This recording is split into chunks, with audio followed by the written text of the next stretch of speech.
আসলে আমাদের এলাকায় ১ নং রায়পাশা করাপুর ইউনিয়ন।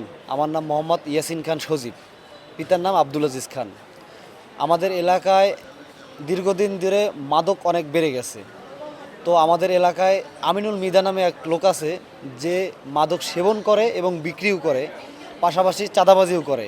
আমার কাছে ওই রকম ফুটেজ আছে, প্রমাণ আছে পর্যাপ্ত পরিমাণ, যে সে এইগুলো এলাকায় করে বেড়ায়। তো আমি তাকে দীর্ঘদিন ধরে বাধা দিতেছি এবং আমার বড় ভাই হিসাবে না বলতেছি যে ভাই এগুলো এলাকায় করেন না, কিন্তু আমার সে কোনো কথা শোনে নাই।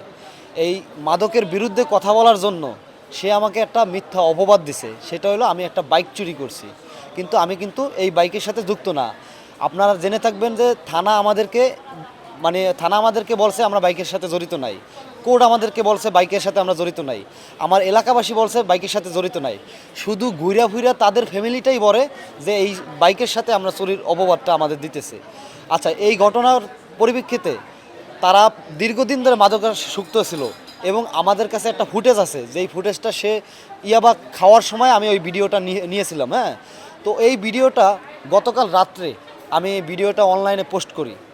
এই পোস্ট করার পর থেকেই আমার উপরে যত হুমকি এবং ধুমকি আসতেছে। আসার পরে আমি এয়ারপোর্ট থানায় আলাপ করলাম। আমাদের আগের একটা জিটি আছে, কিছুদিন আগের জিটি, সেই জিটির তদন্ত কর্মকর্তার সাথে আলাপ করলাম। সে বলল আমাকে থানায় যাইতে।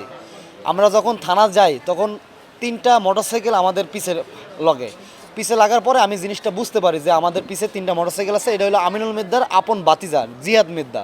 ও ওর বন্ধু বান্ধব নিয়ে 3টা মোটরসাইকেল আমাদের পিছে নিয়ে আসে। আমি যখন বুঝতে পারছি, আমি তখন এশারের নামাজ চলে, আমি মসজিদের দিকে মোটরসাইকেলটা ঢুকাই দিছি। ওরা আর আমাদের পিছ লাগে নাই, চলে আসছে আমাদের বাড়ির দিকে, চলে আসছে বাঙ্গারফলের দিকে। তখন হামলা হয় নাই, তখন আমাদের পিছ লাগছে হামলা করার জন্য। এটা হলো আমিনুল বিদ্যার বাতিজা। তার ঠিক 10 মিনিট পরে আমার কাছে একটা ফোন আসলো যে আমার আব্বারে তারা মারতে আছে। ওই সময় আমি ওই ষোলনা থেকে আবার ব্যাক করে আমি বাঙ্গারফল গেছি আমার এলাকায় যায় দেখি যে আমার আব্বারে তারা মারধর করতে আছে। এই যে আমিনুল বিদ্যা আরও সাথে কয়েকজন ছিল, তখন অন্য কেউ নাম দেখিনি, কয়েকজন দেখছি। তখন আমি আমার আব্বাকে বাঁচাইতে জন্য আমি সামনে আগে আইছি এবং তাদেরকে প্রতিরোধ করার চেষ্টা করছি। তখনই তাদের এত লোকজন ছিল, তখন আর আমরা দাঁড়াইতে পারিনি। ওই লোকের কাছে সবাই মিলিতভাবে যৌথভাবে আমার উপরে হামলাটা চালাইছে এবং আমি ট্রিপল লাইনে ফোন দিছি আত্মরক্ষার জন্য। পুলিশ আসছে, পুলিশের সামনে আমাদেরকে মারধর করছে। সেইটা এয়ারপোর্ট থানার যে তদন্ততে গেছিল, যে ট্রিপল লাইনে ফোনে, সে নিজেও বলছে যে তার সামনে আমাদের মারধর করছে। একটি বিএনপি দলের সাথে জড়িত, সে একটা সাধারণ কর্মী বিএনপির নাম ভাঙ্গিয়ে এই এলাকার ভিতরে যত মাদকাসক্ত এবং যত অপকর্ম আছে সেগুলো বিএনপির নাম ভাঙ্গিয়ে করে। আসলে সে বিএনপির একজন সাধারণ কর্মী। তাদের পক্ষ থেকে কোনো এরকম পদক্ষেপ নেওয়া হয় নাই, তবে তাদেরকে হুঁশিয়ার করে দেওয়া হয়েছে যে সে জানি পরবর্তীতে এরকম কাজ না করে। এবং আমার এলাকাবাসীও বেশ কয়েকজনে তাদেরকে বলছে। কিন্তু আপনারা জেনে থাকবেন, আমি কিন্তু জুলাই আহত যোদ্ধা। এই আমার হাতে গুলি লাগছিল। আমার ছোটোবেলা থেকেই আমার প্রতিবাদী একটা কণ্ঠ আছে। সেই প্রতিবাদ থেকে আমি বিরত থাকতে পারি না। আমি প্রতিবাদ করে যাই এবং আগামীতেও আমি প্রতিবাদ করে যাবো ইনশাআল্লাহ। আইনানুগ সহায়তা আমি গতকাল রাত্রে হামলার সাথে সাথেই আমার আব্বা এবং আমি দুজনেই যাইয়া এয়ারপোর্ট থানায় একটা অভিযোগ করছি এবং তাদের পুলিশই আমাদেরকে বলছে এখানে ভর্তি হইতে। আমার মাইর খাইছি, এটা হইলে হোক, কিন্তু মাদক প্রতিরোধ করতে হবে আগে। এলাকার ছোট ছোট বাচ্চারা তারা চুরি চামারি ছিনতাই চাঁদাবাজি এগুলো করে শুধু মাদকের জন্য। একটা ইয়াবার দাম অনেক অনেক টাকা, এই ইয়াবার জন্যই সব করে। আমি পুলিশের কাছে সুস্থ তদন্ত, এবং আমিও একজন রাজনৈতিক দলের সাথে জড়িত আছি।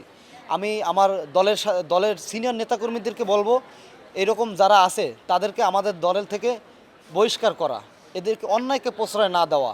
আর পুলিশকে বলবো এর সুস্থ তদন্ত করে এর মামলায় এদের আইনের আওতায় আনা। দোকানে বসে কথা বলতেছি আর দোকানের সামনে 3টে লোক কথা বলতেছি। এর মধ্যে আমিনুল মেয়েটা যাইয়েই আমার পকেটটা থাবা দিয়ে ধরছে।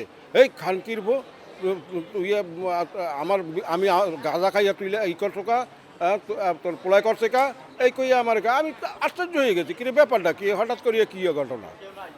এরপর আমারে কয়টা ঘুষি দিয়েছে, এরপর জুতা খুললে মারতে লইছে আর কি। এরপর শেষে লোকজনে ফিরেই রাখছে, ধরছে কয়টা দিয়েছে, কয়েকটা দিয়েছে। দেওয়ার পর মানুষ তো আর রেডি থাকে না। যাই হোক, এরপর শেষে ওই কারা ফোন করছে সজীবের কাছে ফোন করছে যে হ্যাঁ মারতে আছে। ও আবার যাইতেছিল থানায়, তো ও আক্রমণ হয়েছে পথে বসিয়া। তো যে সময় ফোন পাইছে সে সময় ও আক্রমণকারীরা চলে গেছে। এরপর ও আইয়ে পড়ছে, আইয়া দেয় যে এই মাইডরের কাহিনীটা নাই, কিন্তু লোকজন আছে, জড়ো আছে।